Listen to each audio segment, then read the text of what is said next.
So good evening everyone. We are here to discuss about the budget. First of all, we have to know what is the budget. Budget क्या होता है? तो budget क्या होता है chef? Budget is the target. Yes, target भी होता है.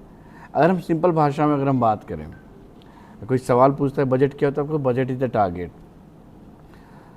उसके अलावा अगर हम बात करें बजट और अगर समझें तो बजट आपका एक्सपेंडिंग पावर भी दिखाता है. बजट आप कितना सेव कर सकते हैं, that is also budget, right. अगर हम इन सबको, अगर हम होटल भाषा में बात करें तो अगर इन सबको, इन सारी चीज़ों को हमने मिला के एक मिक्सर में डाला और उसको ग्राइंड किया और उसको ग्लास में पोर किया, तो जो चीज़ निकलता है उसे बोलते हैं हम होटल टर्मिनोलॉजी लैंग्वेज में द फाइनेंशियल ईयर प्लानिंग. जो अपकमिंग फाइनेंशियल ईयर है उसके प्लानिंग को हम क्या बोलते हैं होटल टर्मिनोलॉजी में?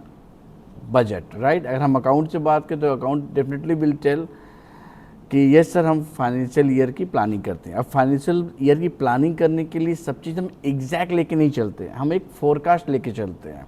If you are opening new hotel तो ऑफकोर्स आपके लिए पास कोई चारा नहीं रहता है, आपको सिटी सर्वे करना पड़ता है, आपकी जो कॉन्सेप्ट होटल्स हैं उनके बारे में पता करना होता है. उसके अलावा जो है आपको बहुत माइक्रो मैनेजमेंट करना पड़ता है. But if you are already running hotel तो आपको उतना मेहनत करने की ज़रूरत नहीं पड़ती है. क्यों? क्योंकि आप आपके बजट को तैयार करते हैं लास्ट ईयर के परफॉर्मेंस को लेके. करेक्ट. लास्ट ईयर का performance would be your result and with the help of that you can plan for the next year financial planning. Is correct? Perfect. अगर हम लोग बात करें बजट के बारे में बात करें तो बजट में बहुत ही इम्पॉर्टेंट चीज़ों को बड़ा ध्यान रखना पड़ता है. जैसे कि आपका फोरकास्ट, अगर हम एफएमबी पॉइंट ऑफ व्यू से बात करें तो एफएमबी पॉइंट ऑफ व्यू से हमें बात करना पड़ता है कुछ चीज़ों को लेके कि जब भी हम बजट नेक्स्ट ईयर का प्लान करते हैं तो ऑफकोर्स हमें ये देखना है कि हमारा लास्ट ईयर का परफॉर्मेंस कैसा है और हम आगे का परफॉर्मेंस कैसे करेंगे. उसके लिए एफएमबी मैनेजर को प्लान करना पड़ता है कि लास्ट ईयर हमने इतना किया था, मंथ वाइज उसको एनालाइज करना पड़ता है. अब मंथ वाइज एनालाइज करने के लिए कुछ चीज़ें उसको बड़े ध्यान से रखनी पड़ती हैं. जैसे कि अगर हम बात करें कि अगर एक स्मार्ट एफएमबी मैनेजर है, अगर उसको लगता है कि नहीं, उसको अगर टारगेट दिया जाता है कि नहीं आपको रेवेन्यू को ग्रोथ कराना है, तो रेवेन्यू ग्रोथ कराने के लिए हमें देखना है कि जो आपका होटल है उसमें एफएमबी फैसिलिटीज़ क्या क्या है. अगर हम बात करें अगर हमारे होटल्स की, we have beautiful lawn, we have banquets, we have beautiful restaurants, we have bar and all. कुछ होटल्स हैं जिनके पास केवल रेस्टोरेंट रहता है, ना ही बैंक्वेट रहता है, ना ही लॉन रहता है. तो वो दोनों अपना बजट अलग तरीके से प्लान करें, क्योंकि हमेशा एक जीएम का या कंपनी का या फिर ऑर्गेनाइजेशन का एक ही एक्सपेक्टेशन रहता है कि बजट को हर साल के बजट में ग्रोथ होना चाहिए. मैंने बोला कि हमेशा एफएमबी मैनेजर को ध्यान रखना पड़ता है कि he should be plan their achievement और फोरकास्टिंग प्लानिंग. क्योंकि ये जो मैं बात आपको बोल रहा हूँ ये आफ्टर बजट प्रिपरेशन होने की बात बता रहा हूँ मैं कि क्या करना चाहिए. Then will come to the budget कि कैसे हमें कंपेयर करना है और आगे बढ़ेगा. तो ये बजट की बात बता रहा हूँ मैं कि स्मार्ट एफएमबी मैनेजर को क्या क्या चीज़ें करनी चाहिए, ध्यान रखना चाहिए. He should be when he got his target, तो उसको क्या करना है कि पहले तो पूरे साल का एक कैलेंडर बना लेना है कि पूरे साल में कितनी छुट्टियां पड़ती हैं. ठीक है, एक स्मार्ट एफएमबी मैनेजर हमेशा करता है कि कितनी छुट्टियां पड़ती हैं. ठीक है. उसके अलावा जो एक स्मार्ट एफएमबी मैनेजर रहता है उस छुट्टियों में कितने संडे पड़ रहे हैं या कहीं ऐसी छुट्टियां तो नहीं जो फ्राइडे सैटरडे संडे 3 दिन तक एक साथ छुट्टियां हैं, वो देखना पड़ता है. उसके अलावा उसको ये देखना है कि पूरे साल में शादी के डेट कौन कौन से हैं, मैरिज डेट जो हैं कौन कौन से, वो उसका प्लान करता है. फिर वो मंथ वाइज अपना फेस्टिवल प्लान करता है. वो अपना फूड फेस्टिवल प्लान करेगा या सेलिब्रेशन प्लान करेगा। तो हमेशा आजकल देखा गया है कि अगर किसी एफएमई में से अगर इंटरव्यू लेते हैं हम लोग, तो वो पूछते हैं भाई how you will increase your revenue, तो दे यूज़ लाइक दे से ऑलवेज कि हम सब फूड फेस्टिवल करेंगे, ये करेंगे। बट फूड फेस्टिवल एक जो है बड़ा कॉमन हो गया है। स्पेशली फूड फेस्टिवल आजकल छोटे रेस्टोरेंट भी स्टार्ट करना चालू कर दिए, उन्होंने कॉपी करना चालू कर दिया होटल्स को। So what as a big hotel with as a 5-star luxury hotel, what we have to be do? We have to be focused to celebrate day. You got my point? Day celebration क्या होता है? जैसे हमने Wednesday को ले लिया, तो Wednesday को लेडीज़ नाइट कर सकते हैं। We can do ladies night. अगर आपको लगता है कि नहीं आपके होटल में जो है जेंट्स भी आते हैं, लेडीज़ भी आती हैं ज़्यादा, तो स्पेशली फॉर लेडीज़ के लिए आप यू कैन पुट ऑफर। ये इस अप टू यू कि what kind of offer you can run. आज तक होटल्स में देखा गया कि जेंट्स नाइट नहीं होता, तो we can plan for the gents night, we can plan for the Friday Saturday Sunday का अलग नाइट कर सकते हैं। बट हमेशा ध्यान रखना कि फ्राइडे सैटरडे संडे को अगर आपने कोई ऑफ़र डाल दिया तो आपका बिजनेस लॉस हो जाएगा, क्योंकि हमें पता है फ्राइडे सैटरडे संडे को तो बिजनेस आता ही आता है। हमें रेवेन्यू किस दिन कमाना है? जिस दिन बिजनेस नहीं आता। और लोग हमेशा एक गलतियां कर देते, क्या गलती करते हैं कि फ्राइडे सैटरडे संडे को ऑफर डाल देते हैं। एंड वी ऑल नो कि फ्राइडे सैटरडे संडे को गेस्ट तो आते ही आते हैं, हमारा एफएमबी तो चलता ही चलता है। तो हमें हमारे बजट के लिए उस दिन को टारगेट करना है जिस दिन को गेस्ट नहीं आते हैं। We have to be call them. How we will call them? We have to be run the offer. We have to celebrate day or night for the guest, as well as we know like कि आजकल social media का बहुत ही trend चल रहा है, तो हमें उसको दिमाग में रख के कुछ चीज़ें प्लान करनी चाहिए। लाइक कि if you are buying taking food 2000 या 2000 के ऊपर है, तो you will get a dessert free. Such kind of combo you can run. अब दिन के अलावा भी अब हमें देखना पड़ेगा सेशन, किस सेशन में आपके क्राउड ज़्यादा नहीं आते हैं। देखिए क्या होता है कि हमने दिन तो कर दिया, हमें पता है हमारा शाम तो बिजी रहता है, तो कोई दिक्कत ऐसा हमें ऑफ़र चलाने में तकलीफ़ हो जाएगी या हमारा बिजनेस लॉस हो जाएगा। तो हमें ध्यान देना पड़ता है कि किस सेशन में गेस्ट नहीं आते हैं। स्पेशली हम देखते हैं कि अगर आपका जो होटल है अगर लंच टाइम में नहीं आते, तो हमें लंच को प्रमोट करना चाहिए। बिकॉज जो लंच का बिजनेस हम लॉस कर रहे हैं वो हमें प्रमोट करना चाहिए। And this is the story of all the hotels कि लंच में मैक्सिमम टाइम पे मैक्सिमम होटल्स में कम बिजी रहता है, तो हमें लंच डेस्टिनेशन बनाना चाहिए, राइट। तो वो हमें मतलब being FME manager, being the chef, you people have to be sit together and you have to be plan. अब now we are talking about the wedding में हमें डेट हमें फिक्स रहना चाहिए कि हमें पता रहना चाहिए किस दिन शादियाँ होती है। Specially we have few community in India जो कि शादी में बहुत ज़्यादा पैसा खर्चा करती है। जैसे हम बात करें कि मारवाड़ी फैमिली जो होती है, कम्युनिटी होती है, बहुत ज़्यादा पैसा खर्चा करती है शादियों में। सिंधी फैमिली खर्चा करती है, तो हमें we have to be focus on that community, okay. Because उनके जो कनेक्शंस होते हैं बड़े स्ट्रॉन्ग और बहुत बड़े होते हैं।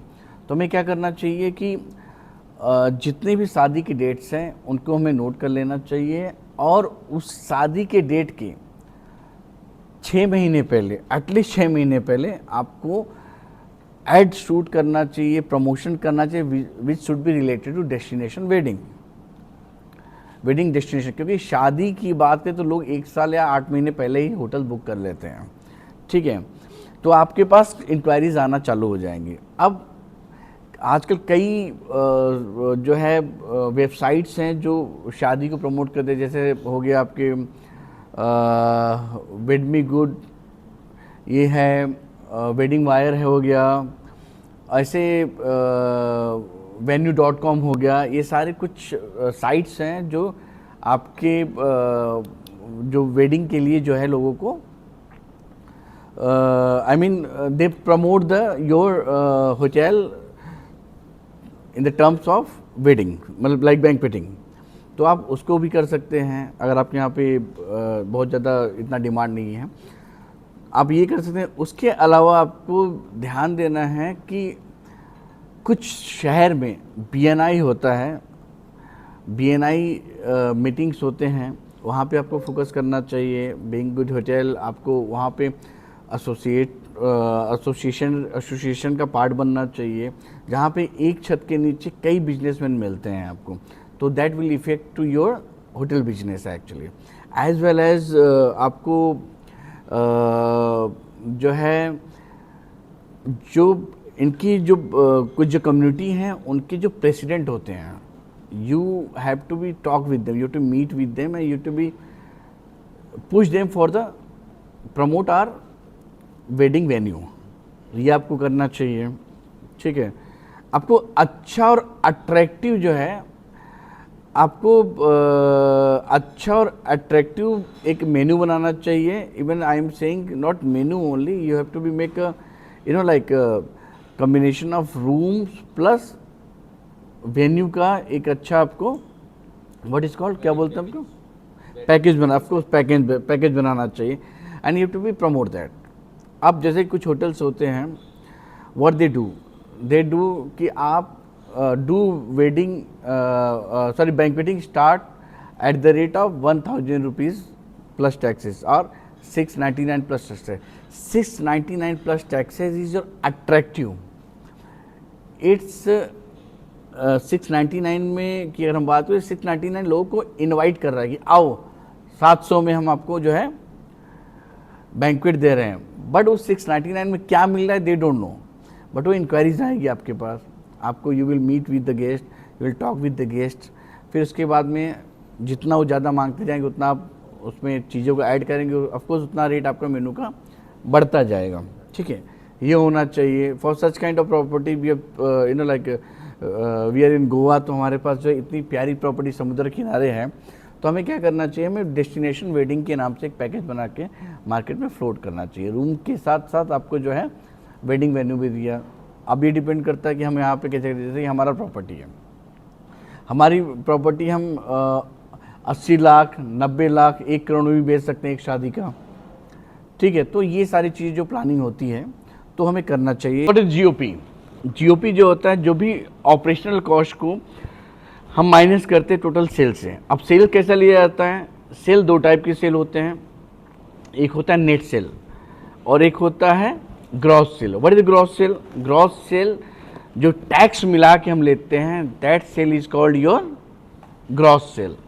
नेट सेल क्या होता है, जब हम टैक्स के पार्ट को हटा देते हैं वो क्या होता है, नेट सेल क्या हो जाता है, ग्रॉस सेल क्या हो जाता है। पहले हमें ये समझने की जरूरत है। देखिए क्या होता है, जब भी हम कोई बिल मारते हैं होटल का, तो उस होटल में आपका एक अमाउंट आता है जिसको हम लोग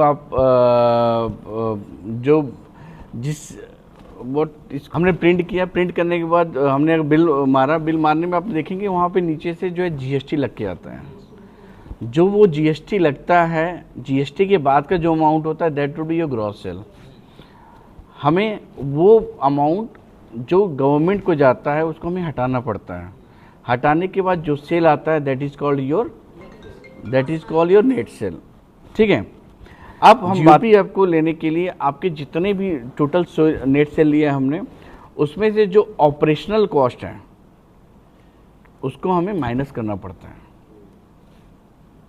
जो आपने एक्सपेंस किया है ऑपरेशनल, अब कॉस्ट भी 2 तरीके के होते हैं। अब ऐसा नहीं कि मैंने होटल ले लिया है और उसमें जो है ऑपरेशनल कॉस्ट में हमने अपना जो है ये भी डाल दिया है, बैंक का लोन डाल दिया है या फिर मैनेजमेंट फीस डाल दिया, वो कभी भी ऑपरेशनल में नहीं आता है, ठीक है। वो कभी भी ऑपरेशन में नहीं आता है, वो GOP में नहीं आएगा, वो कॉस्ट GOP में नहीं आएगा, ठीक है। क्या होता है कि आपने जो भी एक्सपेंस किया है होटल के ऑपरेशन को चलाने के लिए, that's come under the operational cost, okay. तो आपने क्या करना है, आपने टोटल सेल निकालना है। टोटल सेल निकालने के बाद आपने जो है ऑपरेशन कॉस्ट को माइनस किया। माइनस करने के बाद जो अमाउंट आएगा उस जैसे कि जो भी अमाउंट आता है उसको डिवाइड करते हैं नेट सेल्स से into 100, that would be your what, that would be your GOP, correct. ठीक है, अब एनओपी क्या हो जाता है, हमें क्या करते हैं कि हम जीओपी के बाद से जो भी अमाउंट से जब भी हम मैनेजमेंट फीस करते हैं, मैनेजमेंट फीस जो है माइनस करते हैं, आपका लोन माइनस करते हैं, जो भी करते हैं वो माइनस करने के बाद जो अमाउंट आएगा that will be your NOP. NOP मतलब क्या होता है कि अब ये पैसा जो है मेरा है, अब मुझे एक्सपेंस कुछ भी नहीं करना है रिलेटेड टू होटल। मैं अपने, अब ये मेरा पैसा है, अब मैं इसको कहीं भी यूज़ करता हूँ, अब इस पैसे को कहीं और नहीं देना है, दैट इज द एनओपी।